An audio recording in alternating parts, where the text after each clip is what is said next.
गुजरात में यूसीसी को लागू करने के लिए सरकार ने एक कमेटी का गठन कर दिया है। कमेटी ने बीते दिनों कुछ लोगों को बुलाया था। ऐसा इसलिए कहना पड़ रहा है क्योंकि सिलेक्टिव मुस्लिमों को बुलाने के बाद से यूसीसी कमेटी और सरकार के मंसूबे पर कहीं ना कहीं सवाल खड़ा हो रहा है। इस वक्त हमारे साथ में रिजवान कादरी साहब हैं। रिजवान भाई एक लंबे वक्त तक अहमदाबाद सुन्नी मुस्लिम वफ़ कमेटी में अपने खिदमात को अंजाम दे चुके हैं, उन्हीं से बातचीत करते हैं। रिजवान साहब, जो कमेटी ने बुलाया और उसमें 5 लोगों को, गुजरात टुडे ने उसकी एक अच्छी हेडिंग दी थी कि पसंदगी किए मुस्लिमों को बुलाया गया। कैसे आप इसे देखते हैं? यानी इसमें मैं एक ही बात कहूँगा कि गवर्नमेंट चाहती नहीं है कि उसकी इमेज क्लीन हो, क्योंकि गवर्नमेंट अभी जिस तरह से बिहेव कर रही है, अपने सिलेक्टेड लोगों को, पसंदीदा लोगों को बुलाती है और उनके जो सुनना होता है, वो जो करना होता है वही कर रहा है। ट्रांसपेरेंसी से अच्छी तरह से जो कुछ करना चाहे तो उसकी एक सिस्टम होती है और प्रॉपर्ली फॉलो किया जाता है। वो चीज़ ये गवर्नमेंट चाहती नहीं है। उसके बावजूद और गवर्नमेंट दूसरा कैसा है कि ये लॉ को कंपलसरी इम्प्लीमेंट करना ही चाहती है और उनके मंसूबे के हिसाब से, उनकी तरीके से इम्प्लीमेंट करना चाहती है। इसकी वजह से वो मतलब एक जज का फेक कह सकते हैं या डमी कह सकते हैं कि सिस्टम बनाने की कोशिश कर रही है, सिर्फ पेपर के ऊपर कि भाई हमने ऐसा काम किया हुआ था। मैं तो सिर्फ इतने की तरह यही समझता हूँ। अच्छा, एक चीज़ ये भी उठता है कि जो 4 या 5 लोग, उसमें मुफ्ती शब्बीर साहब, जहाँ तक मेरी जानकारी है कि वो मीटिंग में नहीं गए थे, तो अब बाकी बचे 4 लोग, उसमें भी एक मौलाना का नाम था, वो गए कि नहीं गए वो मुझे नहीं मालूम, लेकिन 3 लोग और वो भी बीजेपी से कहीं ना कहीं उनका जुड़ाव। तो सवाल ये उठता है कि अगर बीजेपी से जुड़े लोगों को ही बुलाना था तो मुस्लिम नाम क्यों लिया गया कि भाई मुस्लिमों के साथ में बैठक की जा रही है? आप सीधा बोल सकते थे कि बीजेपी से जुड़े मुस्लिमों के साथ में बैठक हो रही है। अब मैं हर बार काफ़ी लोग हंसते हंसते मैं बोलता हूँ, कभी भी पॉलिटिकल पार्टी का कोई बंदा होता है वो ट्रांसपेरेंटली नहीं सोचता या एक मतलब मैं एक शैडो के बिना नहीं सोचता। पॉलिटिकल पार्टी का बंदा सिर्फ उसकी पॉलिटिकल पार्टी की आइडियोलॉजी पे आगे बढ़ने की बात करता है और वो पॉलिटिकल पार्टी की आइडियोलॉजी से अलग सोच ही नहीं सकता। तो इसकी वजह से ट्रांसपेरेंसी नहीं रहती और सच्चाई नहीं मिलती है।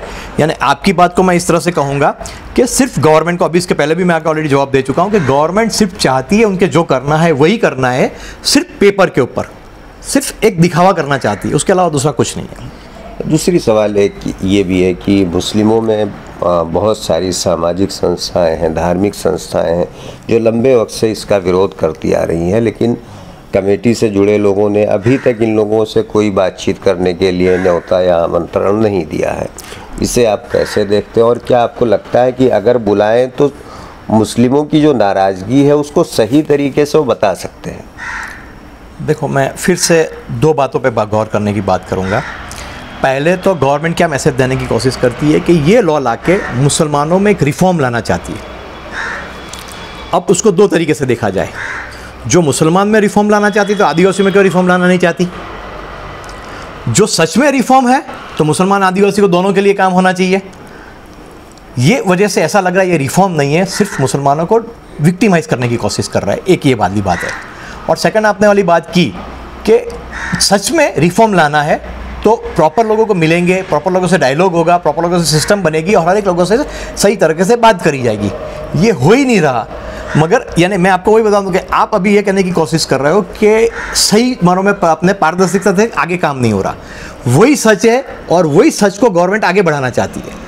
इसकी वजह से और हम उनको एक्सपेक्ट करते हैं कि भाई खुद के 5 बंदे बुला के अभी मतलब में काम कर रही है, खुद के 5 की जगह पे खुद के 50 बुलाएगी, या फिर वफ़ में जेपीसी जिस तरह से रखी और उसके अंदर काम किया, उसमें भी क्या किया?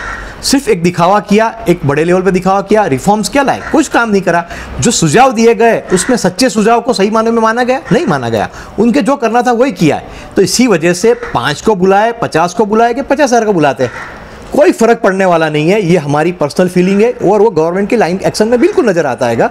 तो मैं बोलूँगा आरिफ भाई, शायद आपकी हमदर्दी ऐसा आएगा कि भाई अच्छे से लोगों को बुलाया जाए, सुना जाए, मगर सुनने का क्या मतलब जब उस पर एक्शन ही लेना नहीं है, जब दिखावा ही करना है तो इससे करते 50 को बुलाने जाएगा, 50,000 की दावत अपने 50 या 50 लोगों को बुला के उनके भी टाइम क्यों बर्बाद करते हैं? गवर्नमेंट के जो करना करी दे, उसके अलावा दूसरा कुछ भी नहीं है। अब मैं तो यही मानता हूँ और गवर्नमेंट वही करने वाली है। नहीं, इसको लेकिन कानूनी एतबार से देखें तो जो संवैधानिक अधिकार है उसको चुनौतियाँ दे रही हैं, तो इसको आप कोर्ट में भी अपील कर सकते हैं, उसके लिए गुजरात हाई कोर्ट का रास्ता अपना सकते हैं। ऐसी पहल मुस्लिमों को, सिर्फ आपको नहीं, मुस्लिमों को, मुस्लिम संस्थाओं को, मुस्लिम राजनेताओं को, तमाम लोगों को मिलके इस पे काम करना चाहिए। आपको लगता है? ये ना बेशक देखो, सच में देखा जाए, जो लॉ के तरफ से देखा जाए तो अगर लॉ में, बंधारण में, कॉन्स्टिट्यूशन में चेंज करने वाली बात है तो उसको मतलब में डेफिनेटली सिस्टम सेटअप करना चाहिए सही तरीके से, सही मानों में देखा जाए तो। मैं कैसा बोलता हूँ कि अच्छाई क्या है उस पर तो एनालिसिस होता ही नहीं है। जो गलत मुसलमानों कर रहे हैं वो गलत है, उसको तरह के एनालिसिस किया जाता है। एक इनकम टैक्स में स्पेशल एक्ट हैगा, HUF करके, हिंदू अनडिवाइडेड फैमिली करके एक स्पेशल अकाउंट दिया जाता है। तो क्या वो अपने हिंदुओं को स्पेशल अपने कानूनी राहत नहीं दी, और वो भी अकाउंट की दी हुई है, उनको ऐसा एक्स्ट्रा पैसा कमाने की राहत दी हुई है।